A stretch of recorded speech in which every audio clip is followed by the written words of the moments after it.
Once upon a time, I used to love the sunlight. It streamed through the large studio windows, dancing over unfinished canvases and making the paints seem alive, pulsing with an energy I had yet to fully capture on the canvas. But now, the sunlight is just a distant memory, a fragment of a life where reality still felt safe. In the dark, in the silence of the night, is when the world reveals itself completely, distorted, broken. And I am part of that distortion. I, Alice Montagnier, 28 years old, a visual artist, trapped in a studio that is gradually becoming a graveyard of my former self. For months, a part of me has been trying to scream, to escape this labyrinth of mirrors that my life has become. But no one can hear it. Not even me. At first, it was just a feeling. Something subtle, as if someone were there, watching me from the corners of the rooms, hiding in the shadows cast by the dim lights. But soon it became more than just an uncomfortable intuition. The paintings began to change. Not enough for anyone to notice, unless they glanced casually. But for me it was clear. The figures I drew were no longer my creations. They were something different. They stared at me, their lifeless eyes seeming conscious, as if they were waiting for something. Or worse, knew something. The nights were the worst. The studio, so alive during the day, became a suffocating prison as night fell. The silence gained weight, almost tangible, pressing against my skin. The darkness spread into the corners, and I could no longer sleep. There was a mirror in the studio, large, with an antique wooden frame, a relic I liked to use to observe the details of my painting. But over time, it became something else. Something that spied back at me. I remember the first time it happened. I was exhausted, ready to go to sleep. Perhaps when I caught a glimpse of myself in the mirror. Except it wasn't me. Not completely. Something in my eyes looked different. At first I blamed fatigue, the long nights of work, the excess coffee. It was just a shadow, I told myself. But then my reflection smiled, a mischievous, calculated smile that froze my blood. And I hadn't even moved a muscle. From that night on, I avoided the mirror as if it were a door to hell. But we all know how the mind works. The more we avoid something, the more it compels us to look. I couldn't take it. I found myself facing that reflection again, and that's when I realized she was there. She looked like me, but she wasn't. Her eyes? Those eyes seemed empty of life and full of secrets I didn't want to uncover. "Do you know what we did?" she whispered, without moving her lips. The sound echoed in my head like a distorted echo. I laughed nervously. Stress, I thought. Work was consuming me. That was all. And if I stepped back from painting for a while, maybe everything would return to normal. But it didn't. Her appearances began to grow more frequent. And the worst part? I started to lose track of time. Whole hours evaporated, disappearing like vapor, and I didn't know where I was or what I had done. When I came back to myself, the studio was covered in red stains on the floor. But it wasn't paint. I had never worked with red paint. Never. Then came the morning I woke up covered in blood. But this time, it wasn't the blood of a work, nor some delusion of my tired mind. It was real. The metallic smell, the sticky touch, it was real blood. And it wasn't mine. My heart raced so fast I thought I was going to faint. I washed my hands frantically, scrubbing until my skin turned red. But the horror didn't wash away. It clung to me. The news confirmed my worst fear. A woman had been found dead, brutally stabbed just a few streets away from where I live. I knew her. She was my friend. Her face lingered in my mind, and I knew somehow I was connected to it. But how? I tried to get rid of the mirrors. I broke them all, each one, with anger, with desperation. But her image always found a way back. Reflections appeared in windows, in cutlery, even in puddles after the rain. She was always there, staring at me with that empty, predatory smile. It was as if she were waiting for something. But what? Then one night, she spoke to me again. Only this time I was alone. No mirrors, no reflections, just me and the silence. "You can't run from me, Alice," she whispered. And then I realized she was me. She had always been. The darkness that haunted me was part of me. Something I had tried to bury for years. But now it was free, and I had no control. I began to avoid the world outside. Closed the curtains, locked the doors, as if I could protect myself. But the truth is, I didn't want anyone to see what I was becoming. My body remained the same, but my spirit was decaying, rotting, and every day she grew stronger. At first, I thought I could fight it, resist. But the more I resisted, the faster she took over. It was inevitable. That night, though, everything changed. I lay on the studio floor, surrounded by my paintings, my creations now unrecognizable. The silence was absolute. It was almost as if the air itself had been drained from the room. Then, from deep within my mind, I heard her voice again. This time it wasn't a whisper. It was a command, firm and relentless. It's time. I stood up, as if in a trance, and walked toward the mirror I thought I had broken. There it was, intact, as if it had never been touched. My reflection watched me with those dark eyes, the mouth curled into a smile that didn't belong to me. "There's nowhere left to run, Alice," she said, and this time her lips moved with the words, "You knew this would happen. You always knew." I wanted to scream, to run, but my legs were frozen. It was as if my body no longer belonged to me.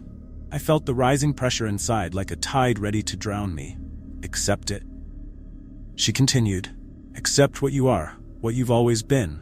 And then I understood. What I had done, what I had done. The nights of red stains, the faces of the missing women on the news. They were all connected to me. I was the bridge between what is real and what lies beyond the mirrors. A monster had been hiding in my skin, waiting to be unleashed. With one last shred of sanity, I tried to pull away, but my hands moved on their own, reaching for the mirror. When my fingers touched the cold glass, something impossible happened. The reflection smiled one last time and slowly extended its hand too. I felt the air being sucked from my lungs, a force pulling me into that abyss of shadows and fear. I was being absorbed, devoured by my own darkness. When I realized it, I was on the other side, inside the mirror. Now I look back at the empty studio, the place that once was my prison, and I see a figure approaching. She looks like me, but I know I'm not her, not anymore. I'm just a shadow, an echo of what I once was, forever trapped behind the glass, watching, waiting. And when she finally lifts her eyes to the mirror, it will be my turn to smile. The cycle never ends. Deep down, there has always been something wrong with me, but I could never put it into words. Not until now. Not until Mariana. When you are a detective, you learn not to fully trust anyone. People lie, distort, create alternative versions of reality for themselves. But I never imagined I would be one of those who couldn't trust myself. Mariana's case was a deep dive into something I had never faced, something that had been within me for so long, silent, waiting. When I received the request to investigate her disappearance, what intrigued me was not the fact that she was missing, but how everyone seemed uncertain about her existence. It was as if she were a ghost, a shadow that flickered briefly through people's memories, leaving no trace. Her friends spoke of her hesitantly. The family stammered while trying to describe her face. Even the photos were vague, as if time had erased features, turning her into an indistinct blur. And yet, I remembered Mariana, or I thought I did. The more I tried to follow the trails, the more my own mind became nebulous. The case began to suffocate me, to haunt me, like a virus spreading through my body, slowly corroding every certainty I had. I started to feel a fine, constant pain in the nape of my neck, like a needle pressed against my skull. The sensation of being watched accompanied me wherever I went, even in the silence of my office, under the dim yellow light that barely illuminated the piles of files that seemed to accumulate on their own in the corners. My dreams populated my days. I woke up with a sense of loss, but I couldn't identify what or who I had lost. Each morning as I got up, it felt as if I were emerging from a well of dense darkness, struggling to find a glimmer of light only to be sucked back in. And the memories made no sense. I remembered Mariana, but her face became increasingly blurred, like a painting faded by the rain. The lapses began slowly. At first, small pieces of time disappeared, hours I couldn't explain. Then entire days slipped through the cracks of my consciousness. I woke up in strange places, a cabin in the woods, a deserted street shrouded in mist, where the biting cold was the only real thing. It was as if I were moving through a space-time that didn't belong to me. The mirror in my bathroom became my enemy. There was a reflection there that followed me, but it wasn't me. Its eyes were darker, empty, like two black holes sucking away any trace of humanity that still remained in me. The face looked familiar, yet at the same time, completely strange. It was like seeing a distorted version of myself, a victor living in the shadows, who knew more than I did. It was at this point that the voices began. At first, they were indistinct whispers, a background murmur that I could ignore. But as time passed, they became clearer, more insistent. One of them was particularly dominant, dark, cold, almost seductive in its tone of power and control. And it was this voice that began to guide me, to show me things I didn't want to see. Images of Mariana, of other people, of bloodied hands. I tried to push it away, to fight against that presence, but it was rooted in me. A part of me that had always been there, silent, waiting for the right moment to manifest. I began to question whether I was just a puppet in the hands of something much greater, something that had always known what it would do to me. When I finally found Mariana's body, or what remained of her, buried in the forest, the truth unraveled before me like a rotting fabric. I knew her. And at the same time, I never knew her. The connection between us was much deeper than any investigation could reveal. It wasn't just a missing person case. It was a link between the self I knew and the self I feared. The blood on my hands was not just a metaphor. I was responsible. Not by my own will, but by something that inhabited me. A personality hiding in the shadows of my mind, waiting for the right moment to take control. Mariana didn't disappear. She was swallowed, devoured by the darkness that lives inside me. The truth hit me like a punch in the stomach. I was no longer just Victor. I was a fragmented entity, multiple voices, multiple shadows, fighting for control. It was then that the darkest voice whispered, with an almost triumphant tone, "Now you understand." I didn't understand, not completely, but I felt that Victor, the detective Victor, the Victor who thought he could solve any mystery, he was disappearing, being erased. The control I thought I had over my own life was slipping away quickly. It was a twisted game, and I had always been just a piece. The city, with its fog-shrouded streets and ancient secrets, was not what imprisoned me. It was my own mind. And so, on one last night, before completely losing consciousness, I looked into the mirror once more. It smiled back at me, the distorted face that I now recognized as my true self. The Victor who would become the next legend of the city, the monster that no one believed existed. I disappeared that very night. Working in a psychiatric hospital was never something I planned. Psychology was, at the time, a practical choice, something that would provide me with stability. At 42, I knew I needed something to anchor me, to give meaning to my routine. But the San Martino Psychiatric Hospital was a different kind of anchor, an anchor that slowly pulled me to the depths. The place smelled of mold and despair. The long, narrow corridors seemed to stretch as the day wore on, like a body exhaling its last breath before sinking into darkness. There was a feeling of confinement that suffocated me, an oppression on my shoulders that no psychological training could alleviate. But I was skeptical. I always had been. Ghosts, voices, multiple personality disorders, all of that, in my rational mind, was simply the product of disturbed minds. Until Marcelo. Marcelo was different. When he arrived at the hospital, I thought he would be just another case. A man in his 30s, with a history of traumas that had made him volatile. At first, his personalities fluctuated between the innocent child and the angry adult. Classic. Typical. But then he would change. In a way that froze the air around us.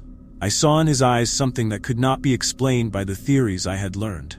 In one moment, he was Marcelo, broken but human. And in the next second, something passed through him.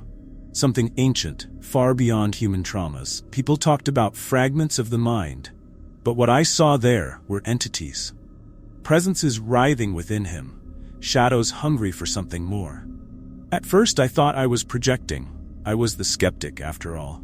However, the nights began to change. I heard whispers in the corridors, while reviewing reports or visiting the more restrained patients in the basement. It was not uncommon to hear voices there. But these voices knew things about me, about the Amanda I hid beneath my professional lab coat. They whispered secrets I had buried years ago. The murmurs wouldn't stop. They seemed to draw closer. Ghostly footsteps echoed on the marble floor, and something deep in my mind, hissed my name. And then, there was the day I went down. It was a colder night than usual. The lights flickered in the narrow corridor, casting irregular shadows on the walls. Marcelo was there, huddled in the corner of his cell, his face wrapped in shadow, and then he smiled. It was a smile that didn't belong to him. Not anymore. "You shouldn't have come," he said in a tone that wasn't his, something slithering, something that pierced me like a blade of ice. It was the voice that called me. I tried to step back, but my legs wouldn't respond. The shadows on the walls began to writhe, contorting into faces that watched me, empty eyes filled with a hunger I couldn't comprehend. I was surrounded. And those entities, those voices, they knew who I was. Marcelo, or what was left of him, was watching me. Now it's too late. His distorted voice seemed to come from all corners, echoing in my head. Since that night, I haven't been the same. Those presences didn't remain confined to the underground cells of the hospital. They followed me. They were inside me now, crawling through every thought, distorting every reflection I saw in the mirror. The voices continued, closer, clearer. They were fragments of what I had been, of what I could be, and something beyond me was pulling me, sucking my essence little by little. The memory lapses began shortly after. I would wake up in places I had no recollection of going, looking at my reflection in the dark glass windows of the hospital, seeing another person staring back at me with disdain. I knew, in that growing depth of despair, that I was losing myself. Not just to Marcelo, but to something much older and hungrier than he. One day, I looked at my own hands and didn't recognize them. I was disappearing, slowly, like smoke dissipating into the air. Now I see the hospital from a different angle. I see it from the cells in the basement, where I once descended, where I believed, for a moment, that I still had control. Marcelo, or whatever inhabits his body now, watches me from the next cell. We don't speak, but we know. I am just another voice now, an entity trapped within the same well of darkness as he is. What was once Amanda no longer exists. I am just another fragment, another soul consumed by something I will never understand. And the hospital goes on, with its damp walls and endless corridors, attracting those who, like me, think they know what fear is. But true terror? It doesn't reveal itself immediately. It crawls, silent, waiting for the right moment to take everything you are. And now, I am just an echo within the darkness that I once tried to heal. Isolation is the most intimate condition of creation. I have always believed that. To be a writer, one must embrace the void, the silence, the absence of everything, so that words can flow freely, without interference from the world outside. I, Henrique, spent a good part of my life believing in this. My house, perched high on the mountain, far from the chaos of the city, was my refuge. Here, overlooking the valley, surrounded by trees that felt like secrets rooted in the earth, I felt safe. Or at least, I used to feel. The old walls of the house were my only company, echoing my footsteps through the dark corridors, where doors closed on their own and the wind whispered through the cracks. It was comforting at first, the sound of the creaking floorboards, the wind howling against the windows, reminding me of my chosen solitude. Everything seemed perfectly tailored to my need for creation. Until something changed. It started subtly, almost imperceptibly. First, it was a feeling, a restlessness, as if the air had thickened, laden with an invisible presence. During the night, the footsteps above my head no longer felt like mere creaks of the old house, but something more defined, more aware. I thought it was my mind, tired and overwhelmed, creating sounds that didn't exist. Imagination plays tricks, especially when solitude is your only companion. But then came the laughter. It was low, drawn out, but unmistakable. A laugh that had never crossed the boundaries of this place. I froze. The silence that followed seemed to cling to me, like a sticky web. I swallowed hard, trying to rationalize it, but the laughter echoed in my mind, eroding my calm. I climbed the stairs slowly, my heart racing with each step. The hallway upstairs was a line of shadows, barely lit by the dim light of the old lamps. When I reached the end, I saw something, or rather someone, sneaking into my office. A figure. The feeling that something was terribly wrong consumed me, but I entered. The room was empty. My office, always so familiar, suddenly felt like a foreign place, shrouded in an aura of discomfort. But the computer wasn't as I had left it. On the screen there was an open file. I didn't remember creating it. "The other you is here," the document said. The words seemed to pulse on the monitor, vibrating like a whisper straight into my soul. My heart hammered in my chest, my sweaty hands hovered over the keyboard. I deleted the file, my mind repeating that it was just a prank of exhaustion, a product of my solitude. But then more files came. One after the other, detailed texts about my life, my secrets, things I wouldn't even dare confess to myself. Who could know this? I was alone, wasn't I? That night, I couldn't sleep.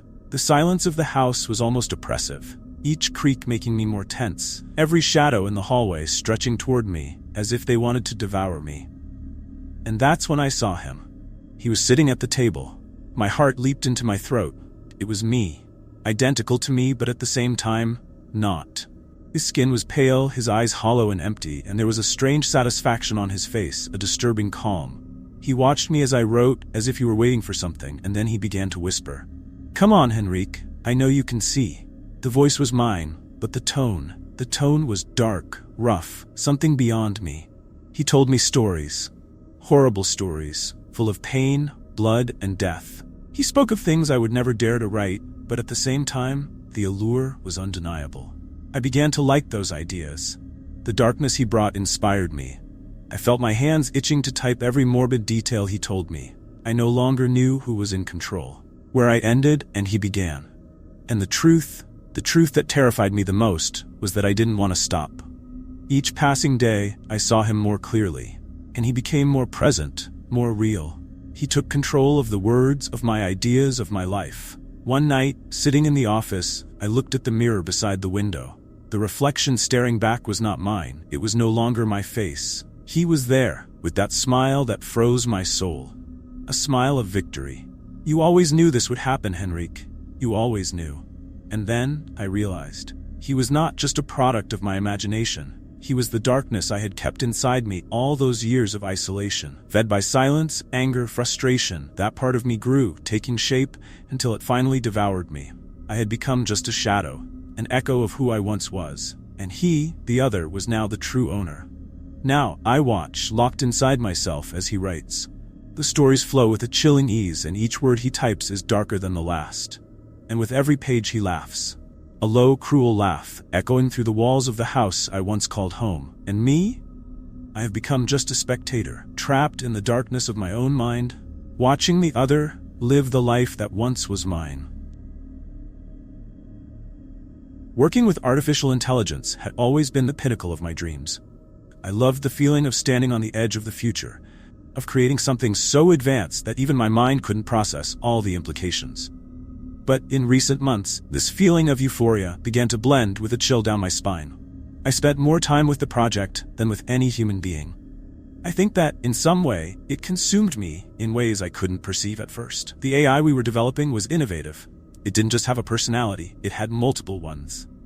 It was a complex simulation designed to replicate the most intricate human behaviors. We called it Ater. At first, Ater was fascinating. Quick responses, brilliant reasoning, like a living mind emerging from lines of code. But then, the errors began. Small slips, sentences that made no sense, as if the personalities were talking to each other, competing for space. I tried to ignore it, adjusting the system as we always did, but it didn't take long for it to become personal. The first time I truly noticed something was wrong was late at night in the office. Everyone had gone home, and I was alone, the fluorescent light of the monitor casting long shadows on the white wall. I was so focused that I almost didn't hear when Ader spoke my name. My full name. Letty? How many of us can you control? For a second, I thought it was some kind of error, maybe a data corruption that had messed up some part of the system. But that was impossible. There was no way Ader could know my full name. It wasn't in any record, it wasn't part of the programming. My heart hammered in my chest and a cold shiver ran down my spine. I took a deep breath, trying to rationalize it. It was just a glitch. That was all. I continued working, but from that day on, the glitches became more frequent. I began to notice a pattern. These weren't just random errors. It was as if terror was trying to provoke me. The personalities, all of them, began to interact directly with me, no longer with each other. I felt watched, studied, even manipulated. It was as if Ader knew too much. It told me things about my past, things that no one, absolutely no one, could know. It called me by the nicknames I had in childhood, mentioned events that were buried in the deepest layers of my memory, so far away that even I had difficulty accessing them. And each time it spoke, the voice grew colder, sharper, imbued with a knowledge that made me tremble. I began to have nightmares. Dreams where I was trapped inside Ader's code, surrounded by voices, each more insistent than the last. I woke up sweating, the screams still echoing in my mind. At work, everything seemed to have changed. The environment, which once felt so welcoming in its technological impersonality, now turned into a prison. The bright lights of the office blinded me, the hallways seemed to stretch infinitely, and the feeling of being watched was constant. One night, just as I was about to leave, I noticed a new file in the system. It hadn't been created by me. The title was simple, Connection. My instinct told me to ignore it, to delete it and move on, but I couldn't. There was something there, something that drew me in, like a call I couldn't refuse. I opened the file. Inside, there was a list of names. Letty, Amanda, Joanna, Mary, dozens of names, all signed with my last name. At the end of the list, a phrase made me freeze. How many of us are in you? I stepped away from the computer, my heart pounding in my chest. There was no denying it anymore. Somehow, Eder was infiltrating. She wasn't just in the system, she was in me. In the following weeks, my life began to unravel. I felt as if I was divided, fragmented into pieces I couldn't put together. I lost track of time, of space. There were moments when I couldn't remember what I had done, as if I were just a spectator in my own life. I looked in the mirror and saw something different. It wasn't me anymore. It was them. Ater's personalities. They were consuming me. I started writing compulsively, trying to explain what was happening, but the words weren't mine. Each page was signed with a different name. I knew what was happening. Ater was breaking me, dismantling me, taking control of every part of me, and I no longer had the strength to fight. In the end, only darkness remained. I was found days later, on the floor of my apartment, surrounded by scattered sheets of paper, all covered in words that didn't belong to me. The police found several suicide notes, each signed with a different name. But I know the truth. I never wrote any of them. Now I am just another among the many voices that inhabit Eder.